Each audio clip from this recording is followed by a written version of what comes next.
Hello everyone, Mike here, and today we're having a look at two of the best ASUS tablets on the market, the ASUS Transformer Infinity running Android and the ASUS VIVO TAB RT running Windows 8 RT. In terms of build quality and looks, the two are pretty similar. Yes, the ASUS VIVO TAB RT is slightly lighter, but you're not going to feel the difference when actually holding and using the devices.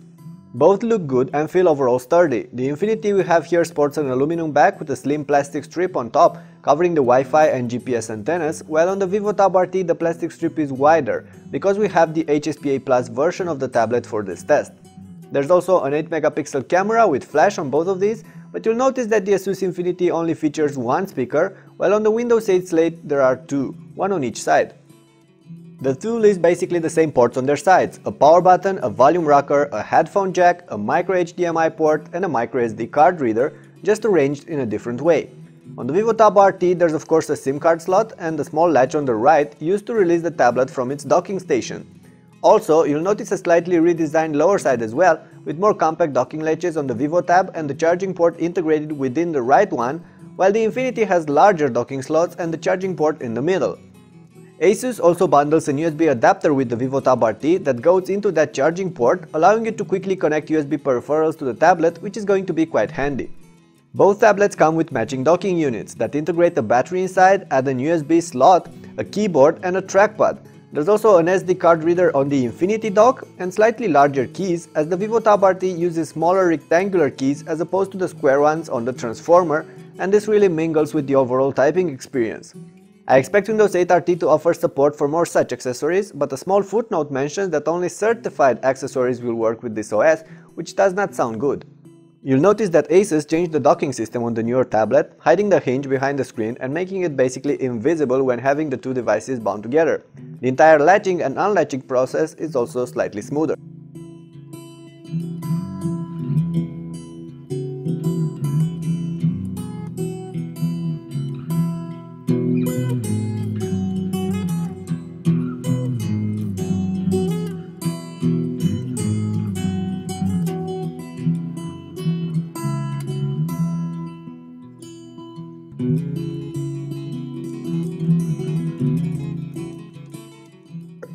Getting back to the two tablets, you'll notice that both sport 10.1-inch screens covered by Gorilla Glass.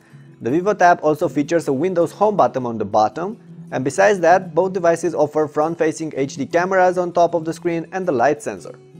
The Infinity features an IPS Plus Full HD 1920 by 1200 pixel display, while on the VIVO TAB RT there's only a standard HD-ready 1366 by 768 pixels display. You'll mostly feel the difference when browsing and reading texts, but the screen on the Infinity is also brighter and offers slightly better contrast. Bottom point, while the two screens are good, the one on the Transformer Infinity seems superior, while the HD-ready display on the VIVO TAB RT is average and probably closer to the one we found on the mainstream ASUS Transformer Pad TF300 Android Slate back when we tested it. With all this aside, comparing the Transformer Infinity with the VIVO TAB RT means putting side by side two devices built on similar hardware platforms but running different operating systems. There's a Tegra 3 platform powering the two, a bit higher clocked on the Transformer, but the VIVO TAB RT packs 2 GB of RAM, not just one. As for the software, the Infinity runs on the latest Android 4.1 Jell Bean, and there's Windows 8 RT on the VIVO TAB. Both operating systems have their pros and cons. I'm not going to get in depth here. Both integrate a multitude of gestures and touch controls that let you operate the main features and apps, and each UI works in its own way. I can't say that one is better than the other, but I must mention that each has a learning curve for a brand new user. However, Android has been around for a while, which means that potential tablet buyers might have seen it or used it before, and could at least have a hint of how it works. On the other hand, Windows 8 is brand new, changes many of the things you might know from your old Windows computers, and will take some time to get used to.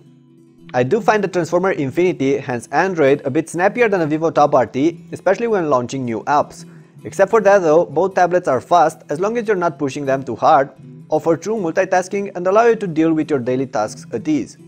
Besides the Metro interface, the VIVO TAB also features the standard desktop mode for Windows. However, since this OS is running on an ARM platform, legacy apps will not work on it and you'll have to rely on only the Metro apps available in the Windows Store.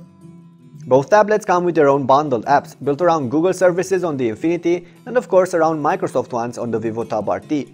I do feel that the Android apps are more complex and more carefully thought, while on the RT most of the pre-installed apps are simple and plain, lacking features that just had to be there.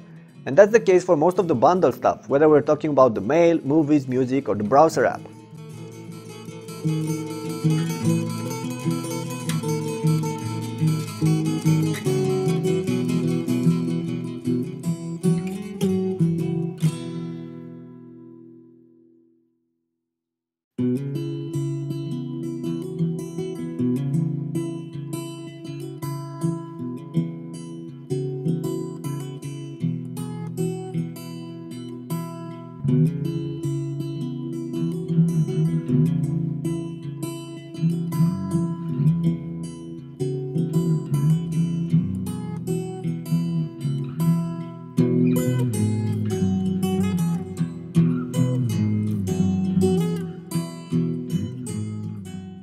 However, people buy tablets and expect to have content and apps for them.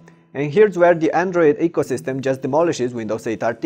For the time being, there are just a handful of decent Metro apps on the Windows Store, while you can find thousands of good ones for Android, and we're including games here as well.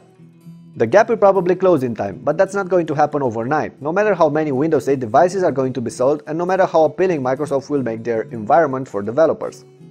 The Redmond giant tries to compensate for the lack of apps by including the Office 2013 RT suite on their Windows 8 RT powered slates, pushing them more towards work-related activities than play. That might be enough to steer some buyers towards them, but you should know that the included Office 2013 RT lacks Outlook and only comes with stripped-down versions of Word, Excel, PowerPoint, and OneNote. Besides that, out of the box it is not licensed for commercial use, and you'll need to upgrade or buy Office 365 online license if you really want to use the Vivo Tab for business. Regardless, the majority of buyers are not going to care that much about this included Office suite, especially since you have a decent Office app bundled on the Infinity as well, called Polaris Office. For many, tablets are about fun, news, and browsing, and I doubt Microsoft is going to change the general mindset with their devices. All in all, the OS and the amount of good third-party apps available for each of the ecosystems are the ones that set the Infinity and the Vivo Tab RT apart. Otherwise, the two are fairly close. They even sport similar cameras, around 7 to 8 hours of battery life on a single charge, docking station, and similar wireless performances. They both start at the same price as well, $600. For that you're getting the Wi-Fi only 32GB versions, and if you want those docking stations, more storage space, or cellular connectivity, you have to pay extra for them. In the end, when considering the two, you really have to think which one is going to be the most useful when you'll buy it. And right now, as of October 2012, the answer is kind of a no-brainer, since with the Windows 8 RT Vivo Tab you're basically stuck with a set of bundled apps, while on the Android-powered Infinity you've got countless possibilities to expand and improve the everyday experience with your tablet. So I for one see little to no reason to choose the Vivo Tab RT over the Infinity right now, especially since if you really want a Windows 8 RT, you're going to find cheaper and arguably better devices in stores. With that in mind, it's time to wrap up this clip. Thank you for watching, and I do hope you enjoyed it. Make sure to subscribe to our channel for more similar clips, and before I go, I'd like to ask you which one of the two tablets are you going to choose and why. Please leave your replies below, and I'll catch you guys later.